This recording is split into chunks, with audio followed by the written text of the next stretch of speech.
Hello दोस्तों, कैसे हैं आप सब। आप सभी का अपने यूट्यूब चैनल एजुकेशन विद विजय में स्वागत है। आज हम सब प्राचीन इतिहास का भाग 4 देखेंगे, जिसमें हम मौर्य साम्राज्य से अध्ययन करेंगे। यह खास तौर पर उन बच्चों के लिए है जो एनएमएस का पेपर देना चाहते हैं। चलिए आइए शुरू करते हैं।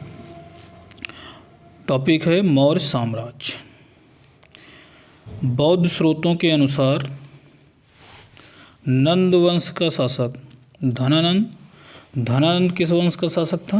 नंद वंश का। यह बहुत इंपॉर्टेंट है कि धनानंद किस वंश का शासक था, तो वो नंद वंश। किसके अनुसार? तो बौद्ध स्रोतों के अनुसार।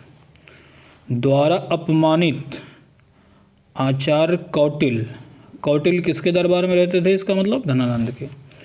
जब धनानंद ने आचार्य कौटिल्य, जिन्हें हम चाणक्य भी कहते हैं, को अपमानित करके बाहर कर दिया, तो चाणक्य ने बालक चंद्रगुप्त को राजकीलम, एक खेल है राजकीलम नामक खेल खेलते हुए देखा था। बालक के विलक्षण नेतृत्व प्रतिभा देखकर चाणक्य ने उसे अपना शिष्य बना लिया। तो चंद्रगुप्त मौर्य किसका शिष्य बना? चाणक्य का। चाणक्य के शिष्य चंद्रगुप्त, और चंद्रगुप्त मौर्य के गुरु कौन थे? चाणक्य थे। ने अपने साथ कहाँ ले गए? तक्षशिला ले जाकर विविध कलाओं में शिक्षा दी। चंद्रगुप्त मौर्य ने चाणक्य कौटिल्य की सहायता से नंद वंश के शासक धनानंद को 322 ईसा पूर्व में पराजित किया और मौर्य साम्राज्य की क्या की? स्थापना की। मौर्य वंश की स्थापना की। मौर्य साम्राज्य की राजधानी का नाम क्या था? पाटलिपुत्र। बहुत इंपॉर्टेंट है कि मौर्य साम्राज्य का संस्थापक कौन था? चंद्रगुप्त मौर्य।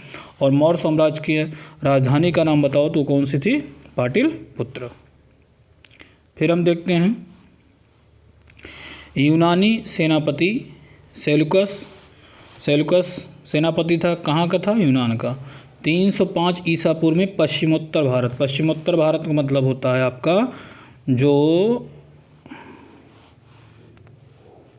ये वाला इधर वाला पार्ट, जिसमें आपका पंजाब, राजस्थान और जम्मू कश्मीर, ये सब भाग आते हैं। पश्चिमोत्तर मतलब पश्चिम और उत्तर। जैसे ये वाली दिशा, ये वाला भाग जो है वो पश्चिमोत्तर कहलाएगा। पर आक्रमण किया, जिसे चंद्रगुप्त मौर्य ने पराजित कर दिया। चंद्रगुप्त मौर्य ने किसे पराजित किया? सेलुकस को। सेलुकस ने युद्ध में परास्त होने के बाद चंद्रगुप्त को हिंदुकश पर्वत तक के प्रांत उपहार में दिए। चंद्रगुप्त एवं मैगस्थनीज नामक राजदूत को चंद्रगुप्त के दरबार में भेजा। मैगस्थनीज किसका राजदूत था? सेलुकस का। किसके दरबार में आया? चंद्रगुप्त मौर्य के। इस प्रकार चंद्रगुप्त ने भारत में प्रथम 4 एक केंद्रीय शासन के अंतर्गत विशाल साम्राज्य स्थापित कर लिया। यूनानी लेखकों ने चंद्रगुप्त के लिए सेंड्रोकोटस, ये बहुत इंपॉर्टेंट है, सेंड्रोकोटस किसके अनुसार? यूनानी लेखकों के अनुसार। किसका नाम था? चंद्रगुप्त मौर्य का नाम का उल्लेख किया है। मौर्य प्रशासन कैसा था? मैगस्थनीज की जो इंडिका किसकी लिखी है? मैगस्थनीज की। और कौटिल्य का अर्थशास्त्र नामक जो पुस्तक है किसकी लिखी है? कौटिल्य की। कौटिल्य को अन्य किस नाम से जानते हैं हम? चाणक्य के नाम से। पुस्तकों से मौर्य के विशाल प्रशासन तंत्र की जानकारी मिलती है। मौर्य साम्राज्य में प्रशासन के 3 स्तर, कितने स्तर? 3 स्तर की शासन व्यवस्था थी, जिसमें पहला भाग था प्रांत, फिर उससे नीचे जनपद, फिर उससे नीचे क्या था? नगर या गांव। फिर हम आगे देखते हैं मौर्य शासन व्यवस्था कैसे थी। इसमें क्या देखते हैं? क्षेत्र विभाजन, जिम्मेदार व्यक्ति थे, कर्तव्य क्या था। जैसे साम्राज्य में क्या था? राजा होता था। राजा कैसा था? वंशानुगत होता था, मतलब परम, जैसे पिता के बाद पुत्र, पुत्र के बाद उसका पुत्र, ऐसे।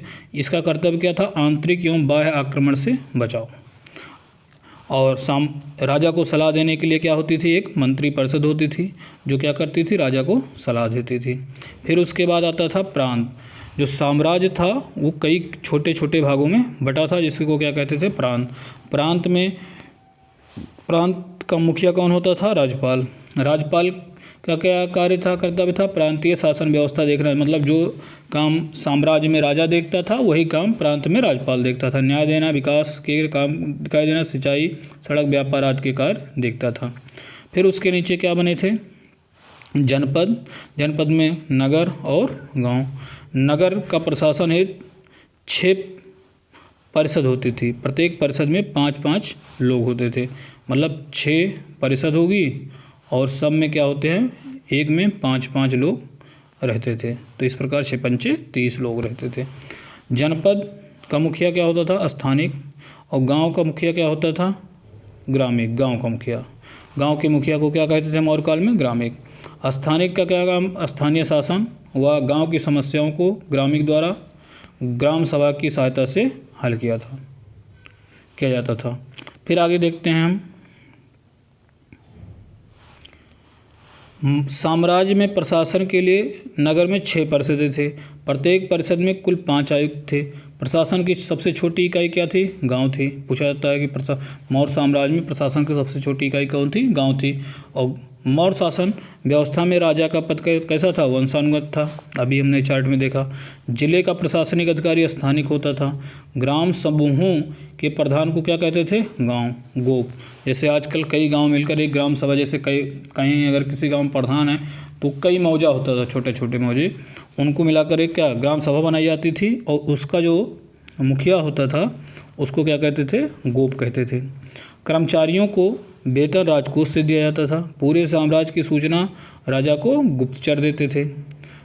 बाहरी आक्रमण व आंतरिक विद्रोह को दबाने के लिए राजा के पास थल मतलब पैदल और हाथी घोड़े सेना व जल सेना थी। इस समय आय के विभिन्न स्रोत कृषि कर, सिंचाई कर, व्यवसायिक संगठनों पर बिक्री कर आदि आय के मुख्य स्रोत थे। राज्य के दायरे में आने वाले जंगल व खानों पर राजा का स्वामित्व होता था। तो पूछा जा सकता है राज्य के दायरे में जो भी जंगल और खान, मतलब जहाँ से हम सोना चांदी हीरे और कोयला ये सब निकालते हैं, विभिन्न प्रकार के धातुएं आधार, उसको उस पर किसका अधिकार होता था? राजा का। फिर आगे देखते हैं मैगस्थनीज ने अपनी यात्रा विवरण में उन चीज़ों के बारे में जिक्र किया है जो आश्चर्यजनक लगी। कौन कौन से? जैसे बरगद वृक्ष के बारे में वर्णन किया है। पूछा जा सकता है मैगस्थनी में किस वृक्ष का वर्णन हुआ है? तो बरगद वृक्ष का। इसकी जड़ें तनों से उगती थी। इसकी छाया में 400 लोग एक साथ रह सकते थे। गन्ने के बारे में बताया था कि बिना मधुमक्खी के शहद निकलता था, मतलब आश्चर्य, मतलब बिना मधुमक्खी के ही शहद निकले, वो भी गन्ना के बारे में। फिर कपास के बारे में ऊन पेड़ों पर उगती थी, ये सब आश्चर्यजनक। तोता के बारे में बताया था, ऐसा पक्षी है जो मनुष्य जैसे बोलते हैं। मैगस्थनीज की नज़र में, अकॉर्डिंग टू मैगस्थनीज, लोग सभ्य थे मौर्य साम्राज्य में। वह अपने घरों में ताला नहीं लगाते थे, मतलब चोरी वोरी नहीं होती थी। वह अपनी बातों का पालन करते थे, मतलब जो कह दिए उसका पालन करते थे। वह लोग झूठी गवाही नहीं देते थे। फिर आगे हम देखते हैं, उनके महल सोने चांदी के बने होते थे। मौर्य साम्राज्य की राजधानी पाटलिपुत्र का क्षेत्रफल 9 मील लंबा और 1.5 मील चौड़ा था। तक्षशिला से पाटलिपुत्र तक की सड़कों के दोनों ओर छायादार वृक्ष और जगह जगह पर कुएं थे। फिर उसके बाद आते हैं अशोक। चंद्रगुप्त के बाद उसका बेटा बिंदुसार। चंद्रगुप्त का बेटा कौन था? बिंदुसार। मगध की गद्दी पर बैठा। बिंदुसार के बाद उसका बेटा अशोक मगध की गद्दी पर बैठा। चंद्रगुप्त मौर्य ने जो स्वराज स्थापित किया उसमें कलिंग स्वतंत्र हो गया था। एक बात यहाँ याद रखना है कि जो चंद्रगुप्त मौर्य ने जो साम्राज्य स्थापित किया था उसमें कलिंग क्या हो गया था? स्वतंत्र हो गया था। और उसी कलिंग को अब क्या करेगा? अशोक अपने साम्राज्य में मिला लेगा। तो सम्राट अशोक ने कलिंग, वर्तमान कहाँ है? उड़ीसा राज्य पर आक्रमण किया, जिसमें युद्ध में लगभग 1 लाख लोग मारे गए और 1,50,000 लोग बंदी बनाए गए। अशोक ने कलिंग राज्य को हारने के बाद फैसला किया कि वो भविष्य में कोई युद्ध नहीं लड़ेगा। इसका मतलब ये हुआ कि किस युद्ध के बाद अशोक ने यह निश्चय किया कि वो अब भविष्य में कभी कोई युद्ध नहीं लड़ेगा। तो कौन सा युद्ध था? कलिंग का युद्ध। कलिंग युद्ध के बाद अशोक ने कौन सा धर्म अपनाया? बौद्ध धर्म अपना लिया। सारा अपना सारा ध्यान लोगों की भलाई और खुशी में लगाना शुरू कर दिया। यात्रियों की सुविधाओं के लिए उसने विश्राम गृह, मतलब जहाँ लोग रहते हैं, मरीजों और पशुओं के लिए चिकित्सालय बनवाए। अपने राज्य में जगह जगह खंभों के ऊपरी सिरों पर कहीं बैल, कहीं हाथी तो कहीं सिंह बनवाए, जिन्हें क्या कहा जाता है? स्तंभ लेख कहा जाता है। शिलाओं और गुफाओं पर अपने संदेश खुदवाए, मैसेज। सम्राट अशोक ने देवानाम प्रिय और देवनाम प्रियदर्शी उपाधि धारण की। तो ये बहुत इंपॉर्टेंट उपाधियां हैं दोनों, देवानाम प्रिय और देवनाम प्रियदर्शी। उपाधि किसकी है? तो ये अशोक की उपाधि। फिर अशोक का धम्म मतलब धर्म, उसका क्या था? पाली भाषा में धम्म को ही क्या कहते हैं? धर्म। अपने प्रजा के नैतिक उत्थान के लिए अशोक ने जिन आचार्यों की संहिता, मतलब पुस्तक एक प्रकार से प्रस्तुत की, उनके अभिलेखों में धम्म कहा गया। सम्राट अशोक ने अपने संदेश प्राकृत, यूनानी और अरमाइक भाषा में लिखवाया। कौन कौन सी भाषा? प्राकृतिक, यूनानी और अरमाइक भाषा में लिखवाए। अशोक के जीवन के बारे में प्रजा को सही राह दिखाने के लिए अलग से अधिकारी रखे, जिन्हें धम्म महामात्र कहा जाता है। मतलब ये हुआ कि अशोक ने जो अपना धम्म था उसके बारे में प्रजा को सही राह दिखाने के लिए कि तो क्या कि एक अलग अधिकारी नियुक्त कर दिया, जिन्हें क्या कहते थे? धम्मामात्र, मतलब धर्म के प्रचार करने वाले। वे गांव-गांव, नगर-नगर जाकर लोगों को सही व्यवहार करने के बारे में बताते थे। अशोक फिर आगे है, अशोक प्राचीन भारत का महान शासक था। अशोक को इसलिए महान नहीं कहा जाता कि उसने प्राचीन भारत के सबसे बड़े साम्राज्य पर शासन किया था, बल्कि विश्व की शांति, अहिंसा का संदेश देने और उनकी जन कल्याण भावना के कारण उसे क्या कहा जाता है? महान कहा जाता है। फिर है आगे, अशोक ने अपने पुत्र महेंद्र और एक लड़की, मतलब उनकी बेटी थी संघमित्रा को धम्म, मतलब धर्म के प्रचार के लिए कहाँ भेजा था? श्रीलंका। ये बहुत इंपॉर्टेंट है कि अशोक ने धर्म के प्रचार के लिए श्रीलंका किसे भेजा था? तो एक पुत्र महेंद्र और अपनी बेटी को संघमित्रा को भेजा था।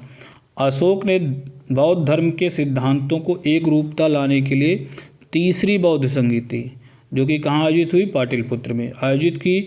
इसके अतिरिक्त अशोक ने बौद्ध स्तूपों, धार्मिक स्मारक व बौद्ध विहारों, भिक्षुओं के रहने का स्थान, जैसे बौद्ध विहार क्या था? भिक्षुओं को रहने का स्थान था। बौद्ध स्तूप क्या था? धार्मिक स्मारक था। चलिए देखते हैं, बौद्ध धर्म में 4 बौद्ध संगीतियाँ हुई, जिनके बारे में पढ़ते हैं। प्रथम बौद्ध संगीति कहाँ हुई? राजगृह में। अध्यक्ष कौन था उसका? महाकश्यप था। शासनकाल उस समय किसका था? अजात शत्रु का। फिर दूसरी बौद्ध संगीति कहाँ हुई? वैशाली में। अध्यक्ष कौन हुआ? सबाकामी हुआ। फिर किसका शासनकाल था? कालाशोक का। तीसरी बौद्ध संगीति पाटलिपुत्र में हुई। पाटलिपुत्र किसकी? मौर्य वंश की राजधानी थी। कौन था अध्यक्ष? मौगलीपुत्र तिस्य था। और शासक कौन था उस समय? अशोक था। चौथी बौद्ध संगीति ये कहाँ हुई? कुंडलवन। कुंडलवन कहाँ है? जम्मू कश्मीर। इस समय वसुमत, यहाँ देखो अध्यक्ष और उपाध्यक्ष 2 बनाए गए, इसके पहले अध्यक्ष होते थे। तो अध्यक्ष कौन था? वसुमित्र था और उपाध्यक्ष अश्वघोष था। शासनकाल किसका था? कनिष्क का। ये तुम्हें याद रखना है। कुंडलवन जो कि जम्मू कश्मीर में चौथी बौद्ध संगीति का आयोजन हुआ। तुम्हें चारों बौद्ध संगीतियाँ बहुत ही इम्पोर्टेंट हैं, स्थान, अध्यक्ष, शासक कौन कौन थे। फिर आगे है, सांची स्तूप के निर्माण की शुरुआत सम्राट अशोक ने करवाई। पूछा जाता है कि सांची के स्तूप का निर्माण किसने करवाया? तो सम्राट अशोक ने। पीठ से पीठ सटाकर कितने सिंह बैठे हैं? 4। ये पूछा जा सकता है जो सांची का स्तूप है उसमें कितने सिंह बैठे हैं? तो 4। इसे अशोक के सारनाथ स्तंभ से लिया गया। मौर्य साम्राज्य का हम पतन देख लेते हैं। मौर्य साम्राज्य का अंतिम शासक कौन था? बृहद्रथ था। बृहद्रथ ये शासक था। फिर उसके बाद पुष्यमित्र शुंग ने, जो मौर्य साम्राज्य में सेनापति था, ने अंतिम मौर्य शासक बृहद्रथ की हत्या कर मौर्य साम्राज्य पर कब्जा कर लिया। इस प्रकार मौर्य साम्राज्य का क्या हो गया, पतन हो गया। मौर्य साम्राज्य के समकालीन सुदूर दक्षिण में 3 राज्य, चोल कहाँ था, कोरोमंडल तट, चेर जो कहाँ थे, केरल में, पांड दक्षिणी छोर। इन राज्यों के इतिहास की जानकारी तमिल भाषा के प्राचीनतम साहित्य संगम साहित्य में से मिलती है, जो प्रथम शताब्दी में लिखा गया। अब इसमें कौन कौन से क्वेश्चन हैं, जैसे सुदूर दक्षिण के कौन 3 राज्य थे, चोल था, चेर था और पांड्य था। इन जो राज्य हैं इनके विषय में जानकारी कहाँ से मिलती है, तो संगम साहित्य से मिलती है। ये किस भाषा में लिखा गया, तमिल भाषा में लिखा गया। किस शताब्दी में लिखा गया, पहली शताब्दी में लिखा गया। तो इन चीज़ों को आपको ध्यान रखना है।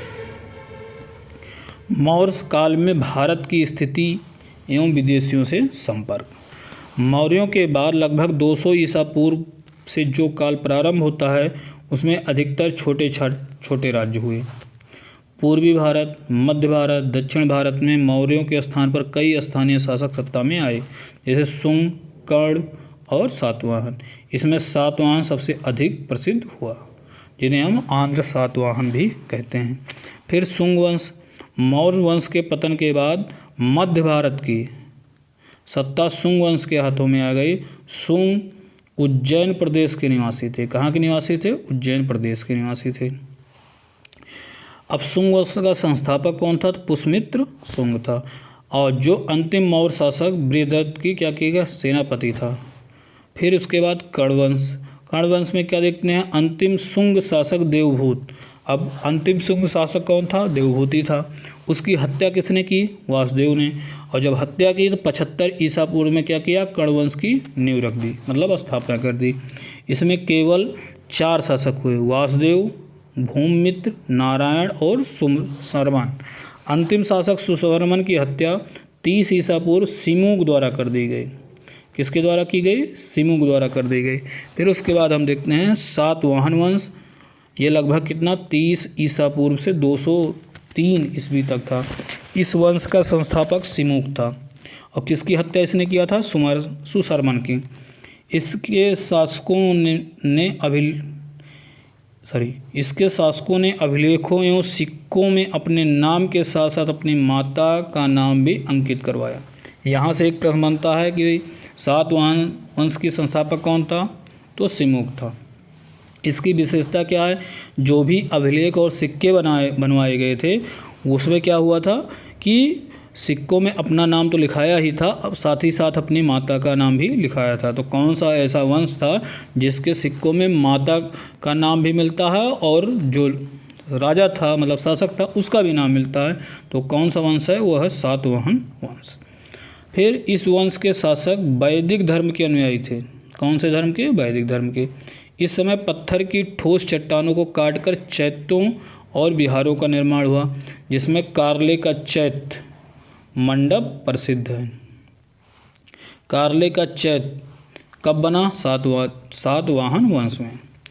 चैत्य बौद्ध धर्म का प्रार्थना स्थल होते हैं। ये है कि बौद्ध धर्म का प्रार्थना स्थल को क्या कहते हैं, कहते हैं चैत्य। फिर आगे देखते हैं पश्चिम उत्तर भारत। उत्तर पश्चिम भारत में मौर्यों के स्थान पर हिंद यूनानी राजवंश, इंडो ग्रीक जिन्हें कहते हैं, शक, पहलव और कुषाण शासकों ने प्रशासन जमाया।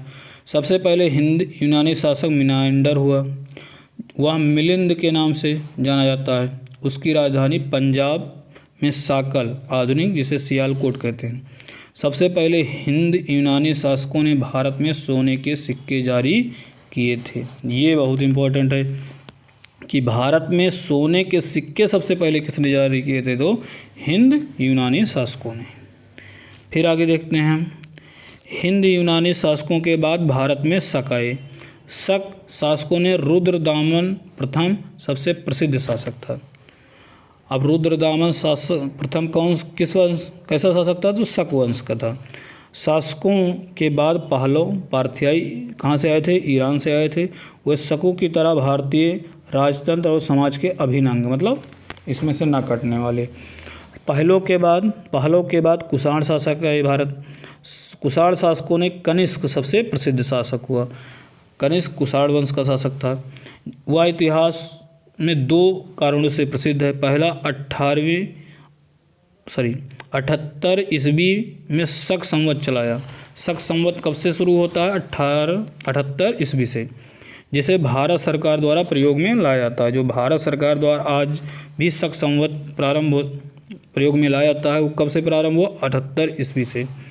दूसरा, उसने बौद्ध धर्म अपनाकर कश्मीर में क्या किया था? चौथी बौद्ध संगीति का आयोजन कराया था, जो अभी आप इसके पहले देख चुके। फिर उसके बाद देखते हैं कनिष्क के समय बौद्ध धर्म 2 संप्रदाय में, एक हीनयान एक महायान में बट गया। कनिष्क बौद्ध धर्म के महायान संप्रदाय का संरक्षक था। ये था कि जो बौद्ध संप्रदाय 2 संप्रदायों में बटा, हीनयान और महायान, जिसमें कनिष्क किस संप्रदाय से संबंधित था? वो महायान से।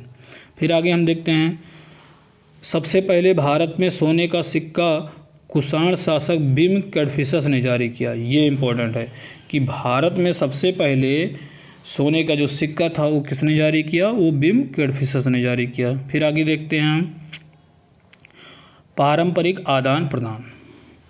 तकनीकी, भारतीयों ने हिंद, यूनानी व कुषाण शासकों से सोना व चांदी को पिघलाकर सिक्के बनाने का नया तरीका सीखा। किसने सीखा? भारतीयों ने। किससे सीखा? हिंदी यूनानियों से और कुषाणों से। कुषाण शासकों ने उच्च कोटि की स्वर्ण मुद्राएं जारी की, बहुत अच्छी क्वालिटी की। फिर है पहनावा।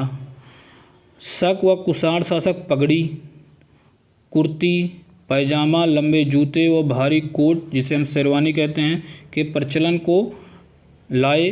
व्यापार में क्या था? मध्य एशिया व रोमन साम्राज्य के संपर्क में आने से भारत को भारी मात्रा में सोना प्राप्त हुआ। इस काल में नगरीकरण चोटी पर पहुंच गया, मतलब नगरों का निर्माण बहुत हुआ। कनिष्क ने तक्षशिला व पुरुषपुर नगर को सुंदरीकरण किया और कश्मीर में कनिष्कपुर नामक नगर बसाया। तो पूछा जा सकता है कनिष्कपुर नगर किसने बसाया? कश्मीर में। तो किसने बसाया? कनिष्क ने।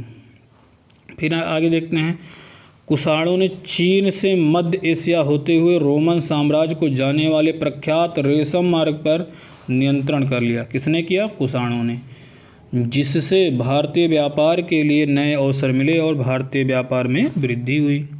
फिर आगे देखते हैं विज्ञान और तकनीकी, साइंस एंड टेक्नोलॉजी।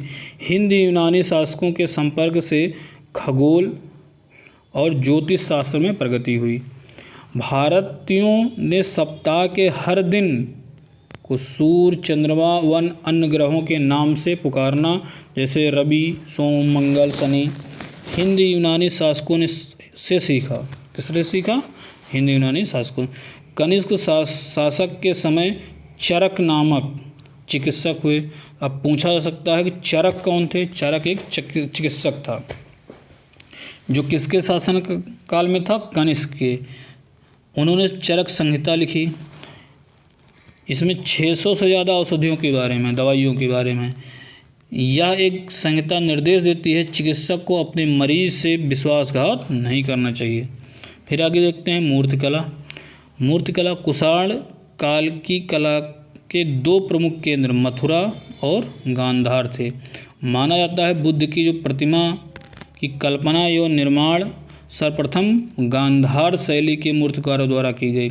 गांधार शैली की मूर्तियों में बुद्ध को आध्यात्मिक मुद्रा व लहराते बालों के साथ सिर पर जटा व उभार दिखाया गया है। इस शैली की मूर्तियों में स्लेटी व नीले धूसर पत्थर का प्रयोग किया जाता है। कुषाण काल में गांधार कला के कलाकार मूर्ति के कपड़ों की चुन्नटें, मूर्ति में बालों व घुंघरालेपन को ज़्यादा उभार कर दिखाते थे। फिर आगे देखते हैं मथुरा।